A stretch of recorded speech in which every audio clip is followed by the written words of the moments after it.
The whole idea that this 4% rule is now the 3.9% rule, and this is something that people should follow in perpetuity. Look, you're looking in the rearview mirror and you're reconstructing asset allocation and say, what was a safe withdrawal rate over this period of time? What rate of withdrawal allowed us to keep up with inflation without, or running out of money? But we're in a different time than we were a decade ago. We're in a different time than we were 20 years ago. Yeah. Look, 20 years ago, we were in 2006 and we were in the throes of the most amazing bull market in real estate that you had ever seen. Yeah. We were only 4 years off of the dot-com bubble, and we were only about a year and a half away from the great financial crisis, right? Yeah. All of a sudden, inflation came back 2022. Now we got interest rates back up. That changes that 4% rule as well. All right, Chris Rett, Certified Financial Planner, back again here on America's Wealth Management Show. Welcome. Thanks for having me, Dean. All right, so Morningstar's out again with the new 4% rule, and it is now the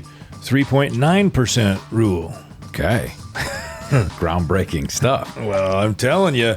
So I'll take us back a few years and date myself. Back in the 90s, we had this amazing run-up in the 80s, even in the mid-90s. I mean, it was like it was this unstoppable freight train of a market. Yeah. And interest rates were reasonable. You could get 5-6% on bonds. You could get CDs paying 5-6%. And that turned into what became known as the 4% rule. Mm-hmm. And really, that stayed the 4% rule for a long period of time. But now Morningstar comes out and says the new rate is 3.9%. And what they're saying is this is a safe rate of withdrawal from your portfolio to not risk running out of money and to still potentially be able to keep up with inflation. Now, they're not saying that if you take 3.9, you're going to get guaranteed that you're never going to run out of money and you're going to keep up with inflation. That's not what they're saying, but they're saying that's kind of the safe withdrawal rate.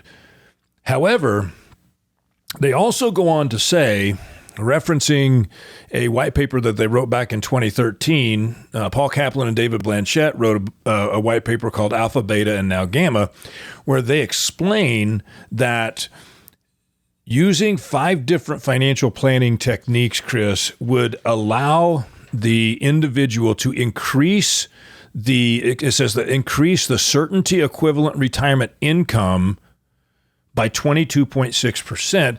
Therefore, making the 3.9% rule now a 5.7% rule. Yeah. Okay. Now you don't just go in and say, well, it was 3.9. Now I can take out 5.7. Right. You get to that 5.7 by applying different financial planning techniques and different withdrawal strategies. And we're going to talk about all of that today. Yeah.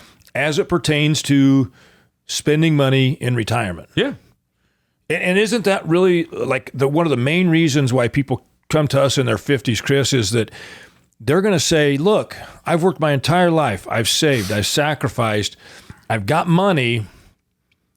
I worked for it. I need that money to work for me now. Absolutely. So that I can actually enjoy my life. Yeah. And I think it's a mental shift. And I think it can be often a very scary one, is that you go from those earning years where you're saving and watching that accumulation grow to then not only are you not have the safety and security of an income coming in, like a W-2 or earning or passive, but then you're no longer watching it and contributing to it, but now you're relying on that and pulling income off of it. It can be daunting. It can be scary. It can be all of those things, but that's in essence what we're talking about when it's retirement time. Yeah. Yeah. And we recently did a show, Chris, on, how much do you need to retire? Yeah. Right. And kind of just to pick on that a little bit, 1.46 million was the number that was thrown out there. Who was the company that did the study? It was an insurance company. Northwestern Mutual did it. And they said 1.46 million is how much you need, right? And we know that everybody needs something different, right?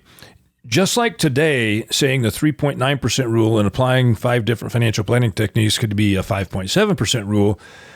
The question is, how much money do you want to leave behind and how long do you need this income to last? Yeah. Right? Yeah. If you're retiring at 55 and you've got a lot of longevity in your family and you say, I want to plan on living to age 90, man, you've got a really long period of time where that money needs to last. And so, that 3.9% rule may really come into play. But then the question is, at the end of that period, when you're gone, do you care how much is left for the next generation? Because, Chris, I've quite frankly had clients who say, hey, you know what?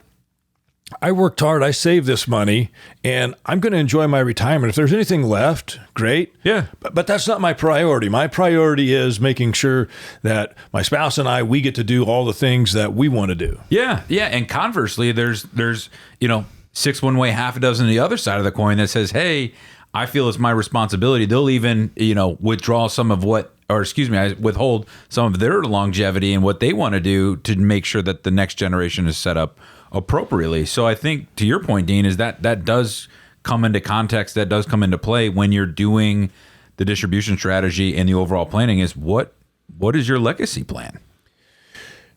Yeah, I mean, and again, everybody's going to be different. And you know what's going to happen is over time, those legacy things are going to change. Absolutely. Right? I just had a conversation with a lady who's been a client, and we're talking about her situation, and we're talking about some things that her and her husband want to do, and they've got a daughter. And I'm like, well, if you do this, is this going to risk what you want to leave behind? And she's like, you know what I've decided? My daughter's married. She's married to a guy that made more money, that's making more money than we ever made. She's fine. I'm not worried about how much she gets. I'm worried about whether or not I'm going to be able to do all the stuff I want to do. Sure. Right? Yeah. And she knows that there's going to come a point when she may not be healthy enough to do the things that she wants to do, so she's going to do them now. That's exactly right. Yeah, it's all circumstantial. And to your point, it does change. Is that I have a particular set of clients that come in, and it seems like every year it kind of goes back and forth on whether or not they want to pull money out to give to the grandkids or their kids, or hey, to your point, kids are doing better than I ever did. We want to make sure we spend it. So it goes to say that you want to make sure you have a plan in place, but you want to make sure that you build flexibility into your plan too. Is that if there's one thing we can guarantee, Dean, is that the plan does change over time. Well, that's the whole thing that comes back here to what Morningstar is saying. That's exactly right. Is that you need to go beyond focusing on asset allocation and how much is in stocks and bonds, et cetera. And they talk about how if you're only measuring your financial advisor based on investment performance, and you're not measuring that advisor based on what they call the gamma that you're adding to the overall relationship. In other words, that's how you're getting from the 3.9 to the 5.7 is the gamma. That's the value add that the financial planning does, right? Later on, we're going to get a reaction, Chris. There's a video that's out there on YouTube asking the question, well, if I'm going to use the 4%. Should I take it all at once and then just spend that over the course of the year? Should I take it monthly? Should I take it quarterly? What makes the most sense? Yeah. And then, of course, we got the Don't Do That part of our program. So let's first get to this. Let's lay out what these 5 different pieces are, and then let's dive into them. Yeah, let's go. So I'm going to list them out, and then we'll have some conversation about each one. So number 1, you've got something called total wealth asset allocation. You've got a dynamic withdrawal strategy. You've got annuity allocation. You've got tax-efficient asset allocation and withdrawal sequencing. We've talked about that extensively here on America's Wealth Management Show over the years. And then you've got liability relative asset allocation. All those sound like a lot of fancy words, exactly. but they all have a purpose in the overall financial plan. Yeah. So let's look at total wealth asset allocation. So, Chris, somebody comes into you, they've saved money in a 401k. Yeah. They've got some money in a brokerage account. And they say, I need X amount of dollars per year to retire. How should I invest my money? Yeah. What questions do you have for that person? Yeah, Dean, you and I actually did a great podcast on this earlier, is that the first question that you should be asking yourself is what do you need the money to do? What are you planning around? How much do you have saved? What is your risk capacity? These are very important details when you're having conversations like this. And it's so funny that we are here talking about something completely different, but yet the same principles apply. Is that when it comes to asset allocation, when you're investing in, there's a lot of variables you got to solve before you can even answer that question. Right. So let's go to this. Yeah. Most people are going to have Social Security. Those that don't have Social Security probably have some sort of government pension. Well, if you're not taking that into consideration with your asset allocation, you're missing the boat, right? That's what they're calling it, total wealth asset allocation. You've run into individuals, Chris, who have a home and then they have a vacation home. Yeah. Someplace that they want to spend the winter where it's warm. Well, don't we have to take one of those homes into consideration? Because at some point in time, you're not going to be going back and forth between the two. At some point in time, one of those pieces of equities is going to come back into the overall financial plan. Because it's an asset, right? It's an asset. So I would say it's total wealth asset allocation. There may be some farmland. There may be some rental property. Rental properties, yep. Big Those things all have to be taken into consideration before we get to an asset allocation of the 401k and the Roth IRA and the brokerage account. You're exactly right. And I think it warrants the conversation too, is risk capacity, right? This is something that I don't think enough people talk about, is what do you need the portfolio to sustain, right?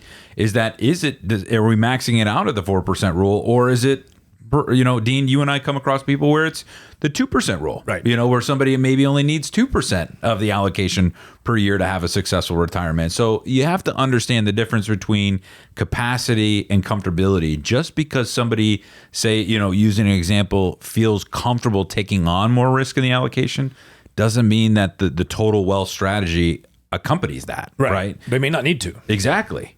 They may not need to. And look, the whole idea that this 4% rule is now the 3.9% rule, and this is something that people should follow in perpetuity. Look, this is a study that's done, like, you're looking in the rearview mirror and you're reconstructing asset allocation and say, what was a safe withdrawal rate over this period of time? What rate of withdrawal allowed us to keep up with inflation without, ruining, or running out of money?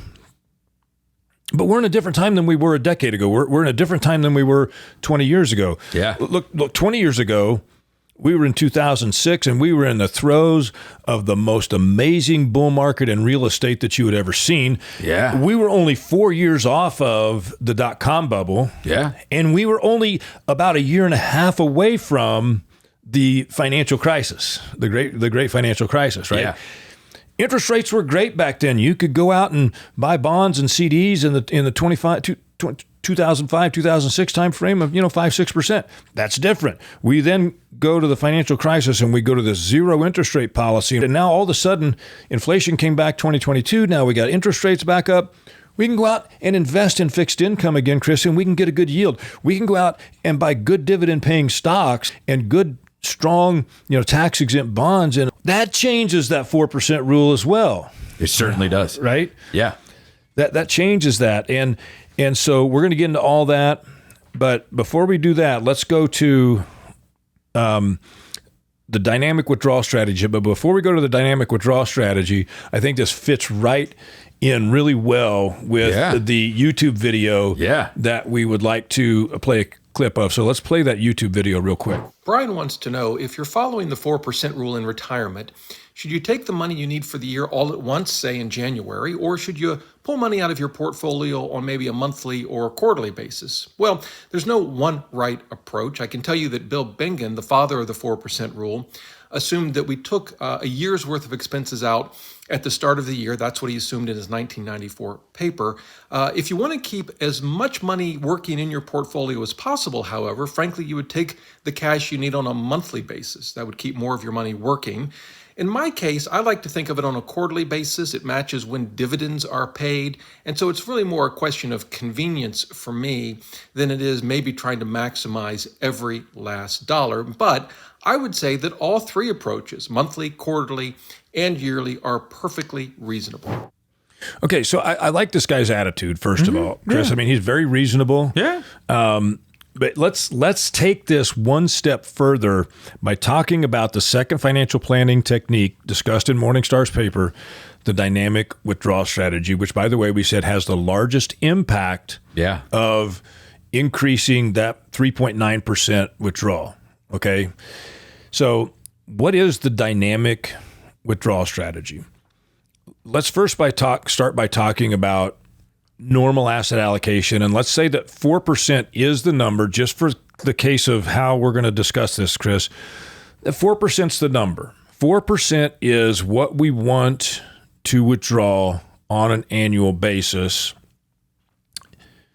So let's say that we've got an asset allocation mix. We've done the first one, the total wealth asset allocation. We've optimized, and we have a year where the portfolio makes 12%. Yeah, great year. It's a great year. Yeah. So the dynamic withdrawal strategy says, hey, I just made 3 years of withdrawals available in a single year. Mm-hmm. So instead of just looking at saying, when do I take that 4% monthly, quarterly, or annually, what the dynamic withdrawal strategy is going to suggest is that you take that full 12%, set aside 4 of it to spend over the next 12 months in something reasonable, right? And you take the other 8%, the next 2 years worth of income, and you put that in something relatively safe, maybe not as safe as the what you're going to spend in the next 12 months, but you've all of a sudden captured in a single year 3 years worth of withdrawals. Okay. Now, all of a sudden, if my portfolio goes down in value, I'm not forced to sell anything at a value that's lower than what it was in order to generate my income. I've got 3 years. Let's say the next year you make 8%. Take another year, stack it on top of that, and so now you got 3 years worth of additional income in front of you. Yeah. That's the way you do it. That's the dynamic withdrawal strategy. And ideally, Chris, you get yourself into a position where you've got 3 years, maybe 4 years of the income that you need that's in that really safe asset. And then as the growth assets beyond that are earning more, you just trim that winning off the table and you set it back in there. You're making sure that withdrawal is safe and you're never forced to sell into a down market. You're right, Dean. And the reason why this works and it increases it so much is because the markets are dynamic. Is that every single year, if we knew in a vacuum the market was going to do, we look at the 10-year or the 100-year average of the S&P 500, if we knew it was going to be that way every single year with no volatility, well, you and I would be in a different line of work, but also people could rely on hard and fast rules like the 4% strategy. Markets are dynamic. Things happen on a year-to-year, quarter-to-quarter basis. You have to have a dynamic plan that works with it. Because to your point exactly, and we've talked about sequencing returns, and we'll talk about it more, but this prevents the opposite of that, is having to sell. Like you said, sell in a down market. Is if you've done this, say you get that 12%, that 8%, say the third year isn't so lucky. Maybe it's flat or maybe you're down 4%. Is that, hey, now you're able to take some of that safe money that you've been parking away and you continue living the way you were. You know what's the hardest part about this dynamic withdrawal strategy, Chris? What's that, Dean? Greed.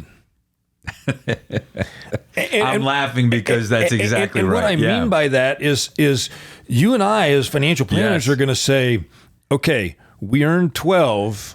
You only needed 4. We're going to take the other 8 and we're going to put it into a safe account. And they'll be like, but why would you do that? This other account just earned 12%. I'm only going to make 3 or 4 on this other piece over here. Why would you? Because we want to make sure that you have more money at the end of your life instead of more life at the end of your money. Yeah. Right? We want to make sure. Yeah. And we don't want to be forced to ever sell something in a down market. Well, and it's that way too, Dean, and we always talk about flexibility in the plan and making sure and goalposts moving. And I'll share a quick story on greed. The opposite is that you get a 12% year and you go to have that conversation, like he says, hey, let's park into more safety. And they're like, well, we already booked the other cruise that we wanted.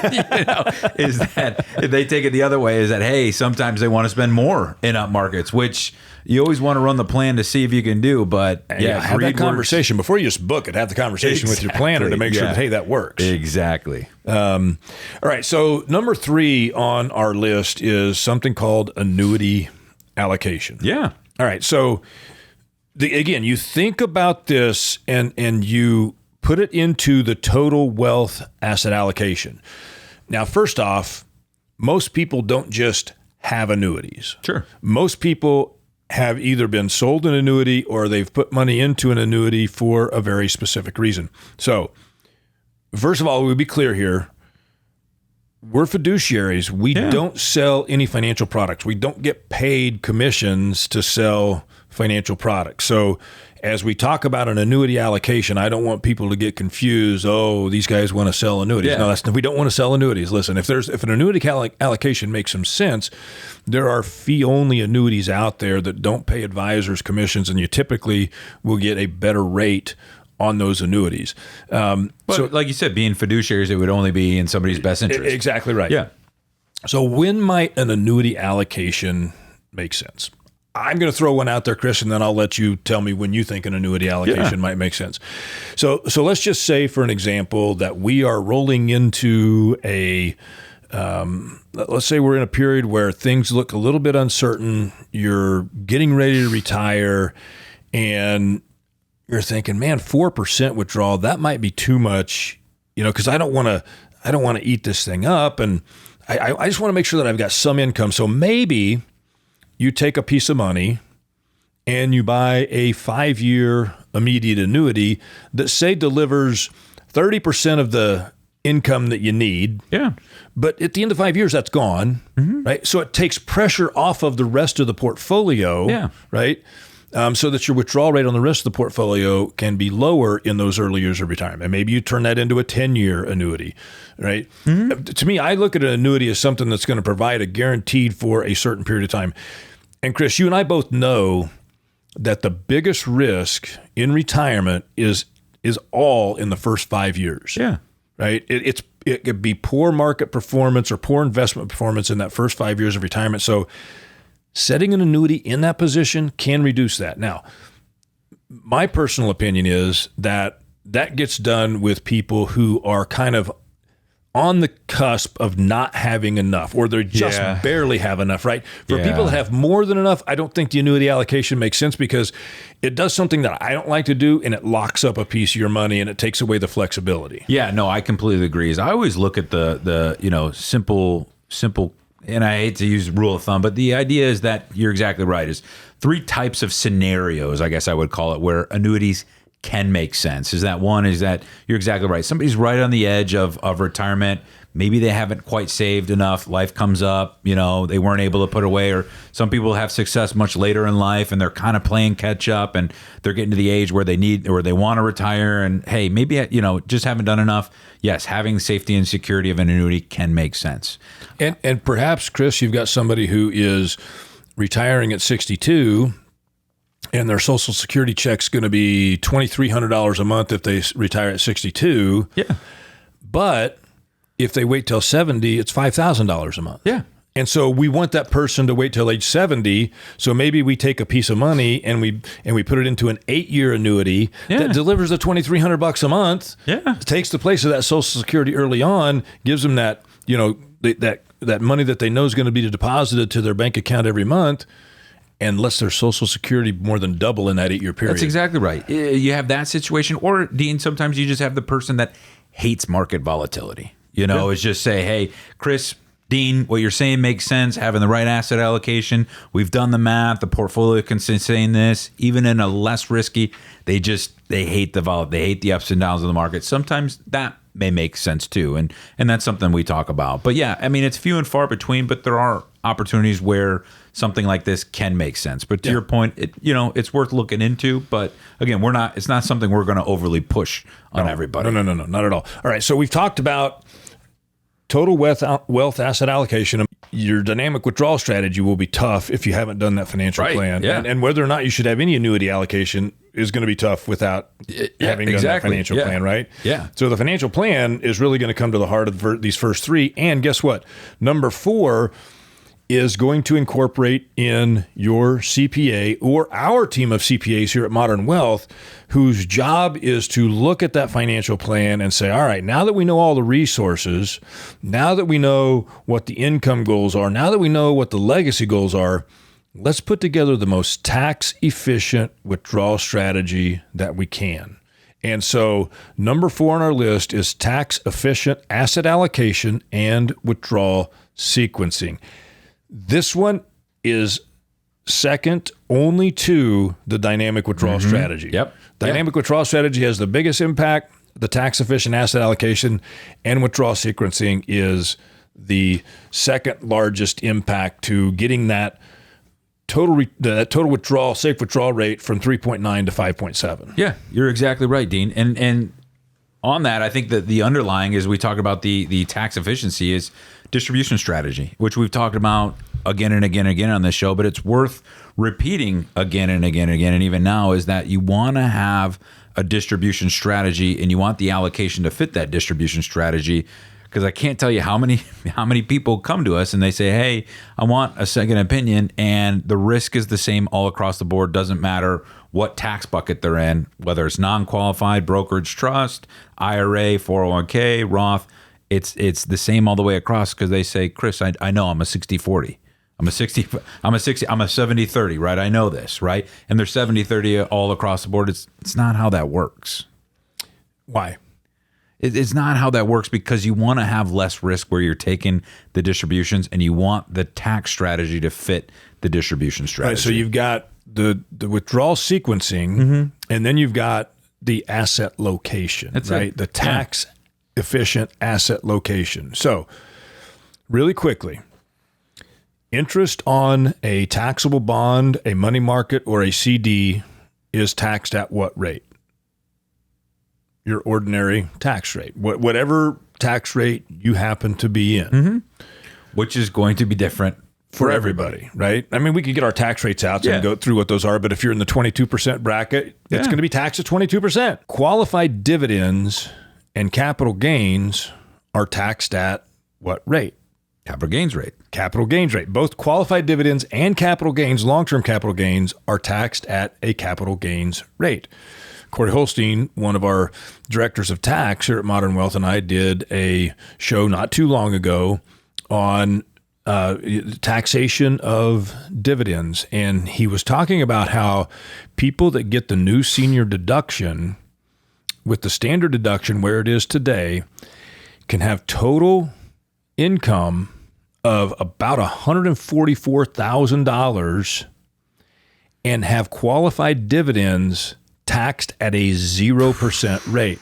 So do I want those qualified dividends coming off of my stocks to be in a taxable account, or do I want those to be in a tax deferred account? I want those to be in a taxable account, and I want my bonds that are going to kick off interest at a ordinary tax rate to be in my tax deferred accounts. That is the simplest way that I can explain tax efficient asset allocation. Yeah. And that's why you say it doesn't work. It's not just 60-40 in every account. Correct. Yeah, and that's not even including, and we don't want to sidetrack too far, is the tax-free portion, which you want set, more often than not to maximize growth. But you're exactly right, Dean. Well, Neil Falkenberry, who is one of our managing directors, also a chartered financial analyst, and he and I did a program here not too long ago on, how do you generate income in retirement, or what's your retirement income strategy? And he and I were talking how things are so different today, and you can get some, if you pick them right, some really good high quality tax-free bonds in that 4% range. Well, if you're in a 24% bracket, that's going to be, you're going to be looking at over 5 on a taxable bond or a money market. You can't find that. You can't find that. So that might make some sense in a taxable account. Absolutely. The qualified dividends in a taxable account make all kinds of sense, because your maximum federal tax rate is going to be 20%. Now, if you hit above a certain level and you're subject to the net investment tax or the NIIT tax, which is essentially the Obamacare tax, you could have another 3.8% surtax tacked on top of that.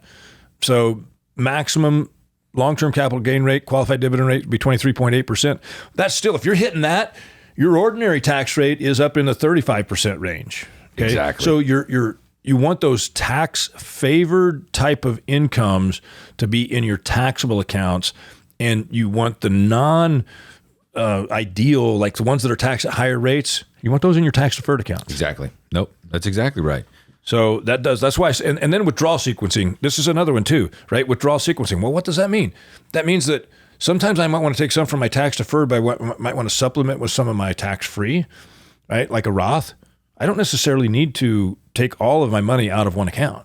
No, that's exactly, and especially, I mean, this goes into, again, this is why personalization is so key. Is that if you're prior to Medicare age, sometimes setting up a Roth bucket to supplement income and keeping taxes really low can be advantageous. Again, that's why there's not a one size fits all to this, and you can't just look at just a 4% rule, because sometimes that's not advantageous for what you're trying to accomplish. So while I appreciate the argument and a starting place, but you just can't have the rigidity of something like a 3.9 or 4% rule. Right.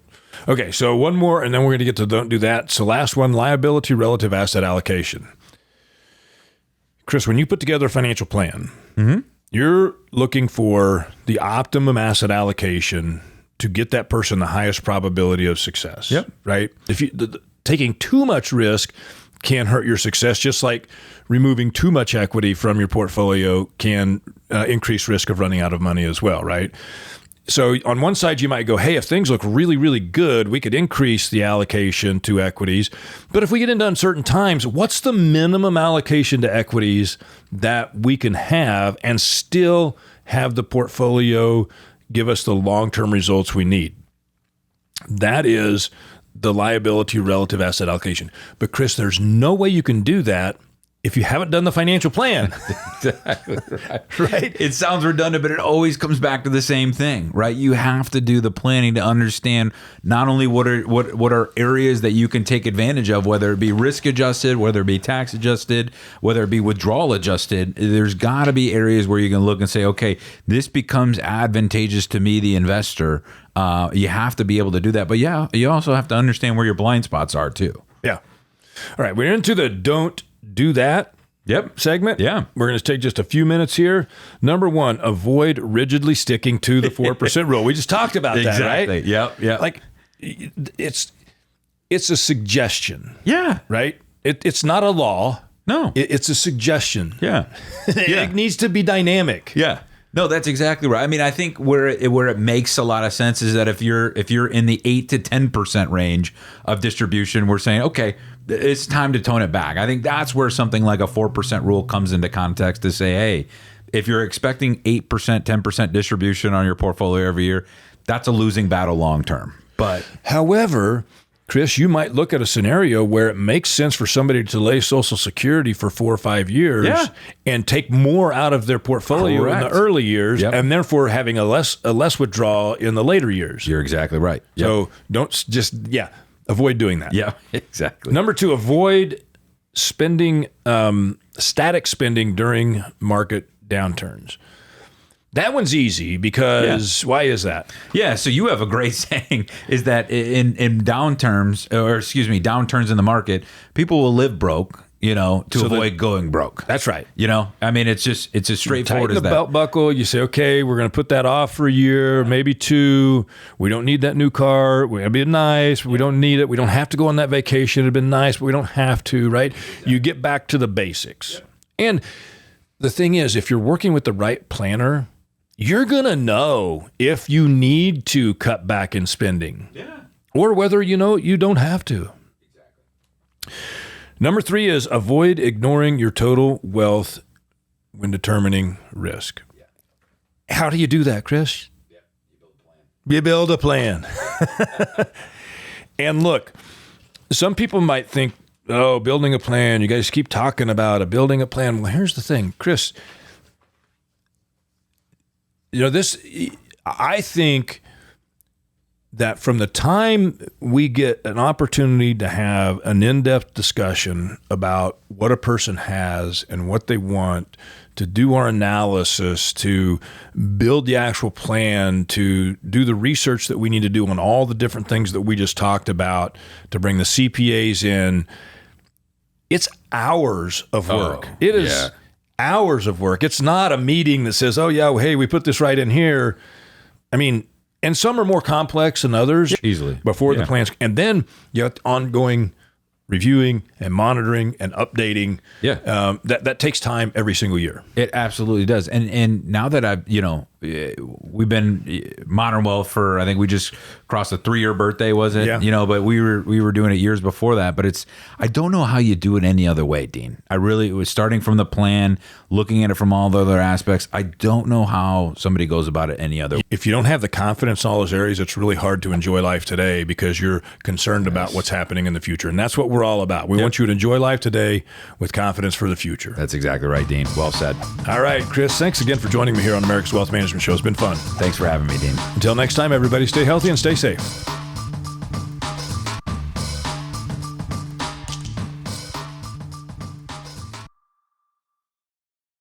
The views expressed represent the opinion of Modern Wealth Management, LLC, a registered investment advisor. The information provided is for educational and illustrative purposes only and does not constitute individualized investment, tax, or legal advice. Actual results may vary, and investing involves risk, including the possible loss of principal. Modern Wealth Management does not accept any liability for the use of the information discussed. Please consult with a qualified financial, legal, or tax professional prior to taking any action.